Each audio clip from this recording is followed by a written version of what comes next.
Aqui estão as manchetes de todo mundo e as mais importantes notícias locais. O seu repórter Esso lhe é oferecido pela Esso Brasileiro de Petróleo.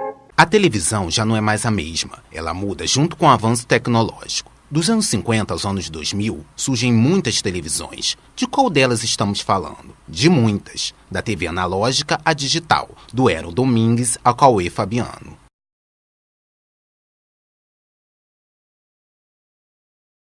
No caso do Cauê Fabiano até, ele mudou o jeito de se vestir, mas a fala ainda é muito parecida com a fala antiga. Ele não tem uma fala totalmente despojada.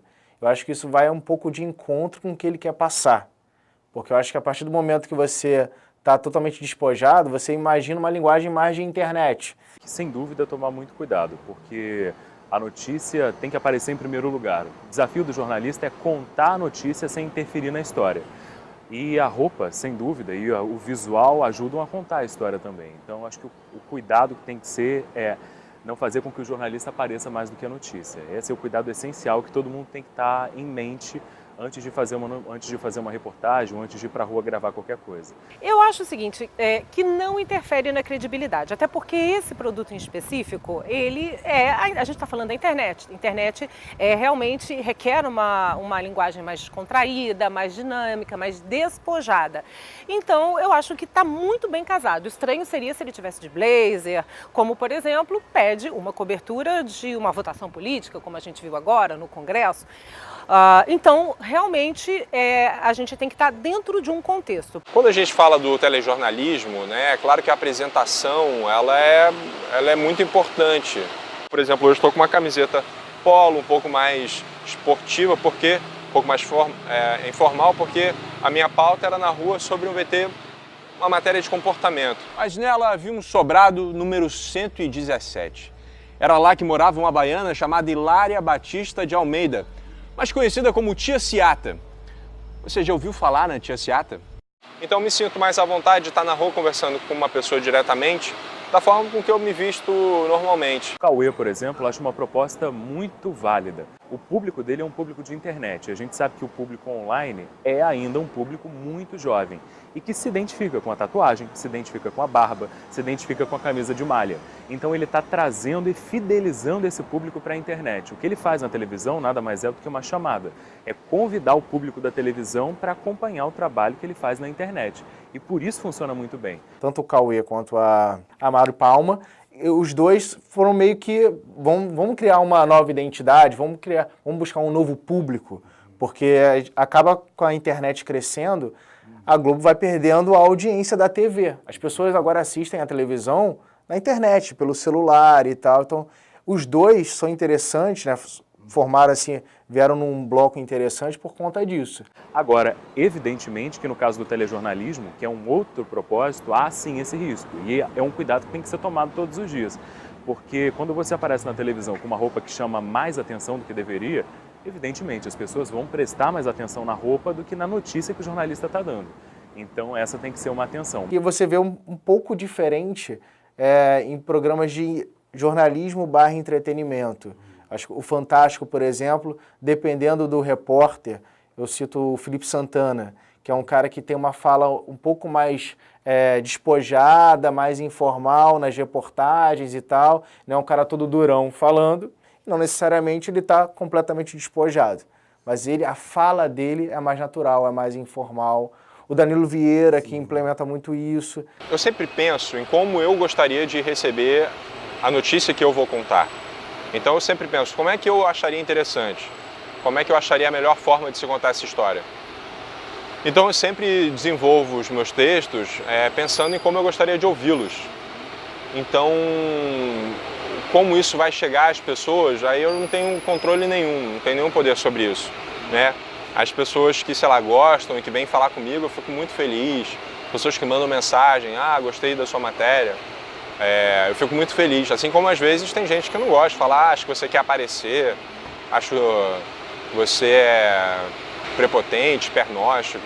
É um direito, as pessoas têm direito à opinião delas. Eu acho que o jeito hoje que a gente usa para contar as histórias é um jeito menos quadrado do que a gente usava no passado. Antigamente você tinha que decorar o texto e tinha todo o padrão para poder seguir, o jeito de contar as histórias você tinha que escolher. Hoje em dia não. Hoje em dia é o jeito mais cativante, talvez, porque você conta a história como ela de fato é. Você tem um linguajar próprio, você não usa mais jargão, você usa um linguajar mais coloquial. É o linguajar que as pessoas usam no dia a dia. Agora, a tendência é que o visual acompanhe o linguajar e a linguagem está cada vez mais próxima do público, cada vez menos pomposa e cada vez mais popular. Então, com isso, a gente acaba tendo um pouco mais de liberdade e de leveza na hora e de descontração na hora de se vestir também. A indumentária acompanha a linguagem. Tá, eu, por exemplo, eu comecei a usar cavanhaque na Olimpíada de 2016. Eu deixei crescer nas férias, porque foi difícil, até juntar os negocinhos aqui foi difícil. Aí eu fiquei ali cultivando. Aí quando eu voltei, eu falei bem assim, poxa, eu posso usar o cavanhaque? Eu tenho muito moleque e tal, eu quero entrar em jornais de rede, Jornal da Globo, Bom Dia Brasil, sabe, Jornal Nacional, quero ter essa oportunidade também. Então é importante você ter uma cara de um cara mais velho, assim, e tal, mais maduro. Barba é uma coisa que quase todos os repórteres estão usando, né? Eu acho que durante muito tempo não podiam, tinha que ser aquele rostinho de bebê, então agora que meio que liberou, todo mundo está usando. É difícil você ver um repórter que não use barba, né?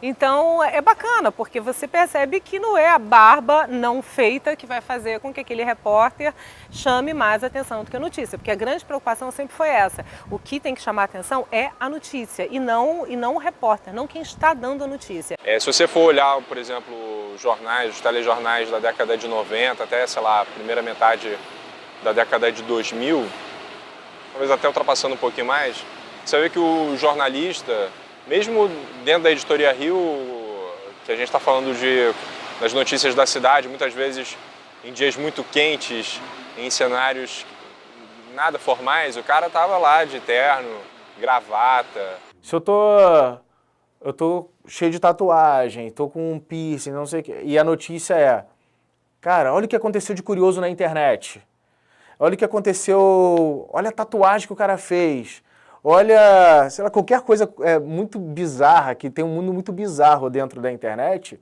cara, tá totalmente de acordo, sabe? Não dá pra eu ficar usando piercing e tatuagem falando do cemitério, sabe? Da morte de alguém ou de uma crise política, que não casa, não tem nada a ver, sabe? Eu não sou a favor de tatuagem, de piercing, eu não gosto disso. Então, eu acho que a pessoa sem isso, ela sabe, dá outra aparência. Eu acho que, principalmente para os jovens, acho que quando você tem uma coisa casual, mais didática, dinâmica, eu acho que é mais fácil de você saber a notícia, de você entender. Não concordo porque acho que tudo é aparência. Ela tem que ser bem apresentável. Não precisa ter tatuagem ou piercing, brinco, barba. A pessoa tem que demonstrar confiança no que está falando e ver, as outras têm que passar também credibilidade para quem está assistindo. Então isso de barba, de tatuagem, isso não muda muita coisa, não. Foi de suma importância trazer mudanças estéticas, como a garotada do G1, e é uma garotada de 20 e poucos anos, quer usar tatuagem, quer usar piercing, quer usar a própria barba, que na minha época não era permitido. Por quê? Porque isso é o normal, é o nosso cotidiano, está nas ruas isso, né? Então, eu acho que não interfere em nada na credibilidade, eu acho o contrário. Eu acho que aproxima o jornalismo, o telejornalismo, de um universo maior dos jovens. Eu acho que a credibilidade da notícia não é atingida quando a gente sabe passar informação.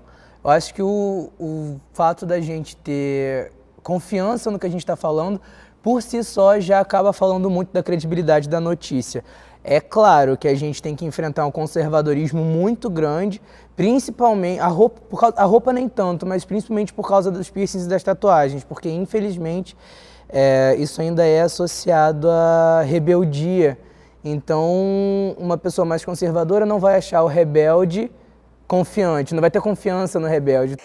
Eu confesso a você que alguns tipos de adereços, de fato, tiram a atenção.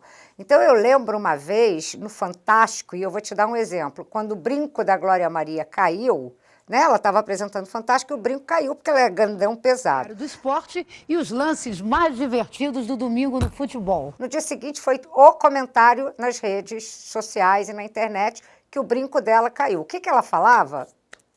Ninguém nem sabia do que se tratava. O barato é que o brinco caiu. E o que acontece com a questão da televisão? A televisão ela é imediata, você não volta, né? Não é como no jornal que você volta a ver o que estava escrito ou não. Né? Você, então, dispersa na televisão.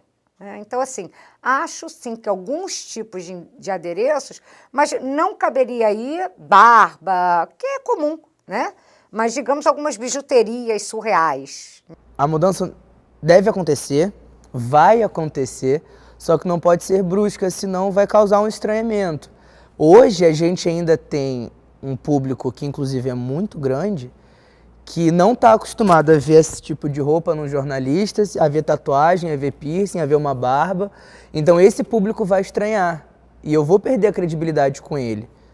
Só que isso está mudando, então a gente tem que introduzir essa nova linguagem, essa nova estética aos poucos para o público. O repórter hoje ele perdeu algumas essências do que era. Eu não quero entrar nessa parte saudosista, porque eu acho que aquela...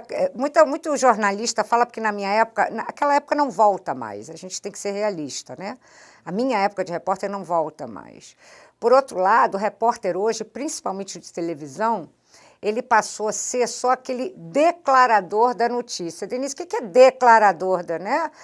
Como se ele fosse um declarante. Por quê? Porque ele sai da televisão, praticamente da redação, com o texto pronto, né? Esse texto pronto é feito pelo editor, por quê?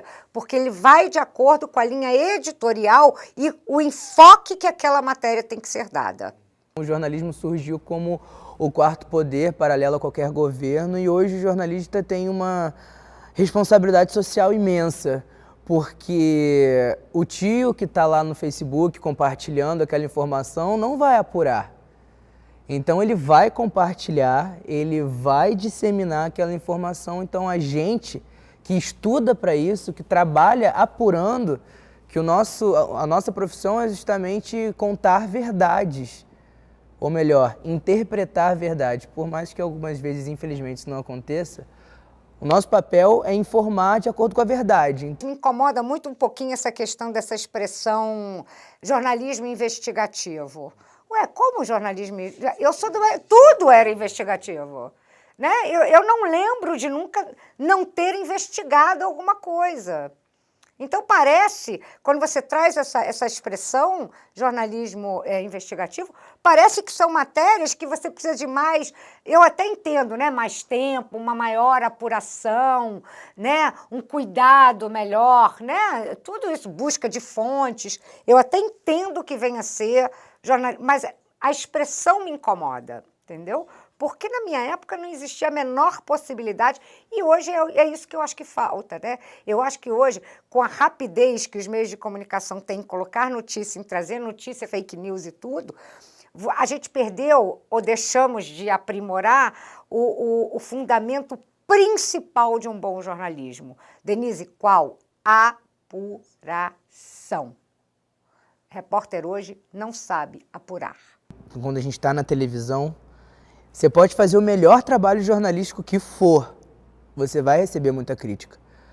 Porque é impossível agradar gregos e troianos. Eu posso agradar um público muito grande, mas pode ter certeza que pelo menos uma pessoa você não vai agradar. Seja pela maneira que você falou, porque você foi ofensivo nisso, você foi ofensivo naquilo. Em alguma situação você vai desagradar alguém. Não tem jeito. Mas a gente vai tentar abraçar o mundo com as pernas. Se o Jornal Nacional continuasse do jeito que estava, não ia a lugar nenhum. Porque o que acontece? A televisão, ela teve uma evolução aí que a gente tem que primeiro entender. O que houve? Com a estabilização da moeda, com o Plano Real em 94, muitas pessoas passaram a ter um poder aquisitivo para comprar televisão. E pessoas o quê? De classes, né, C, D, que até então não tinha o que nós chamamos de bens duráveis, geladeira, enfim, né?